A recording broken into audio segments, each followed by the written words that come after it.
Comment est-ce que vous allez en finir? Comment se fait-il que lorsque le partenaire A arrive, c'est-à-dire malgré sa présence, ou voire même grâce à sa présence, les terroristes se multiplient et occupent presque 80% du territoire malien. Et c'est là où j'ai dit, faisons très attention mes frères. Remarquez que les terroristes, les pseudo-djihadistes ne sortent que dans des zones à forte concentration en matières premières qui sont recherchées par les partenaires A et ses alliés. Allez-vous comprendre quelque chose? Hein? Il faut faire, surtout l'or. Vous avez l'or ici, non? On va vous laisser. Mais vous aviez l'homme le plus riche du monde à l'époque. Moussa Massa. Non, Massa Moussa. Hein, Massa Moussa. Ici, là. On ne va pas vous laisser. C'est pourquoi vous voyez que maintenant on se pose la question de savoir, mais comment? Si les terroristes sont les ennemis du partenaire A et que le Mali a appelé le partenaire B pour l'aider à combattre les terroristes, comment se fait-il que le partenaire A se fâche contre le partenaire B lorsqu'il est en train de combattre ses ennemis à lui? Comment expliquer ça? Analyse pertinente. Oui, mais parce qu'il y a une équation qui dit l'ennemi de mon ennemi est Mon ennemi. Ah, mais comment se fait-il que l'ennemi de mon ennemi devient mon ennemi? Devient mon ami. C'est scandaleux ça. Scandaleux.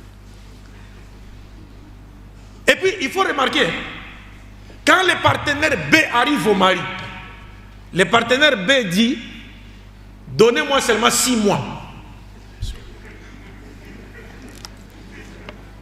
Le nouveau partenaire, il arrive au Mali et il dit aux Maliens, à travers le gouvernement de transition de son excellence Assimi Goïta, digne descendant de Soundiata Keïta. Et de Soumaoro quand tu ajoutes. Est-ce que vous comprenez? Alors, quand le partenaire B arrive, il dit donnez-moi seulement 6 mois. Je vais en finir avec les terroristes. 6 mois n'est pas encore arrivé. Le partenaire A influence les nègres des maisons qui sont à son service pour dire vous allez organiser les élections au mois de février. On n'attend même pas les 6 mois. On dit mais février, il faut organiser les élections. Est-ce que les problèmes du Mali, ce sont les élections ou les terroristes? C'est le terroriste. C'est le terroriste. La maison brûle. Vous voulez qu'on organise une fête? Mais éteignons d'abord les fêtes et puis on va organiser la fête après. Est-ce que vous comprenez un peu ça? Donc c'est pour dire que nous, peuple africain, d'une manière générale, nous devons nous réveiller. Nous devons nous réveiller de notre sommeil. Inna Allah la yughayyiru ma bi qawmin hatta yughayyiru ma bi anfusihim. C'est le moment pour les Africains d'écrire l'histoire. Et cette histoire peut commencer avec le Mali. Inch'Allah. Cette histoire, cette nouvelle histoire peut commencer avec le Mali. Pourvu que nous tenions bon.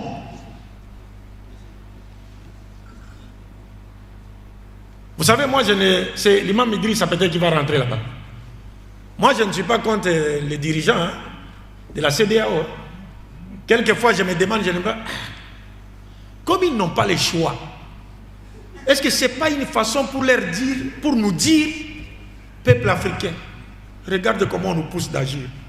C'est à vous qu'il appartient de vous lever maintenant, parce que nous ne pouvons rien. Wallah, je me pose cette question-là. Parce que je ne peux pas imaginer un seul instant Nana Akufo, qui est parti en France, qui a pris le micro de main de Macron et qui lui a dit ouvertement qu'on en a assez. Nous en Afrique, nous avons des richesses. Depuis l'indépendance jusqu'à ce jour, nous n'avons rien. Pourtant, ce n'est pas à vous de nous donner de l'aide. C'est l'Afrique qui devait donner de l'aide aux Européens. C'est ces mêmes Nana Akufo, avec les autres, qui s'entendent pour sanctionner les Mali, frapper les Mali des sanctions qui n'existaient pas dans la charte de la CEDEAO. Comment expliquer ça? Alors moi je me suis dit, mais peut-être quand ils se sont tenus debout là, hein, pour montrer le nombre de présidents qui ont participé à cette réunion, avant de sanctionner le Mali, peut-être qu'ils étaient en train de nous dire, nos chers frères et sœurs africains, regardez, nous ne pouvons rien. Nous sommes prises, nous sommes comme des esclaves. C'est à vous qu'il appartient de vous lever pour libérer l'Afrique. Car il n'y a pas d'arme efficace capable de réduire tout en ayant que la volonté du peuple, laquelle volonté est conforme à la volonté de Dieu. Il n'y a pas d'arme efficace que celle-là. On n'a pas besoin de prendre des armes physiques. Et l'Occident ne crée pas les armes physiques, c'est lui qui en fabrique.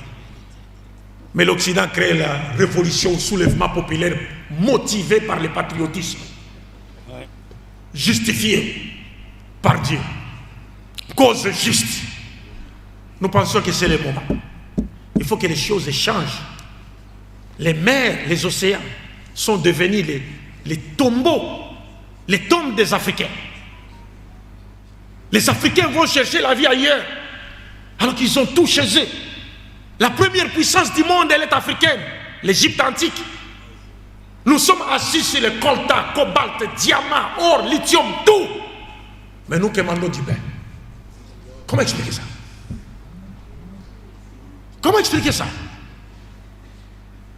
Wallahi, avec leur politique sadique, ils nous ont placés dans une situation où, si on nous envoyait 1000 bateaux ici en Afrique, ils vont plus frapper. Hein?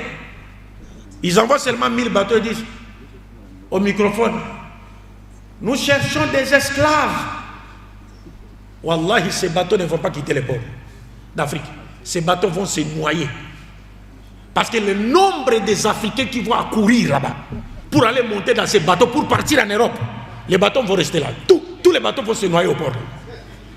À cause de quoi? À cause des conditions dans lesquelles ils nous ont placés. Alors jusqu'à nous faire croire que c'est là-bas le paradis. Sans là-bas, il n'y a pas de vie. Donc nous devons réfléchir.